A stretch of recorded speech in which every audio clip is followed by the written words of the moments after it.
On one hand, it's a facelift of the discontinued Quanto. Mahindra's first attempt at a compact SUV, which came about by chopping the rear off the Xylo MPV. You can see it in the body panels, which are similar, if not identical, from the A-pillar backwards. On the other hand, it has ditched the Xylo's ladder frame chassis and uses the newer, stiffer, lighter, hydroformed one from the Scorpio and TUV300 instead. So technically it's a new car that deserves its new name NuvoSport, a hardly subtle nod to one of its potential competitors, the Ford EcoSport. But since Mahindra so recently added a sub-4-metre, ladder frame SUV, the TUV300, to its lineup, was there need to launch another? And what does the NuvoSport do differently?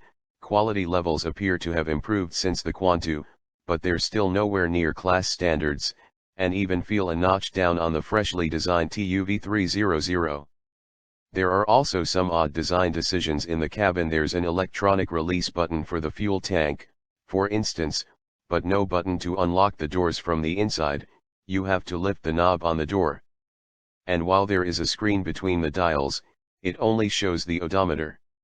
All the other pertinent information like outside temperature, selected and optimal gear, handy in the manual, essential in the AMT, fuel computer, and trip meters are in the tiny monochrome display above the AC vents in the center. As I mentioned before, there are a few mechanical changes, but they are significant.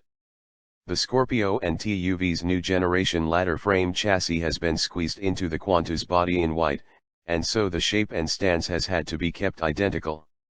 The engine is the next evolution of Mahindra's 1.5-litre, 3-cylinder diesel, now dubbed the Mhawk 100.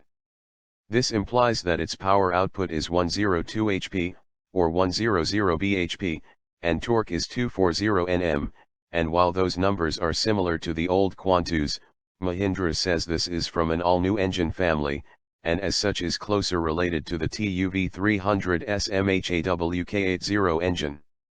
Start it up and it certainly feels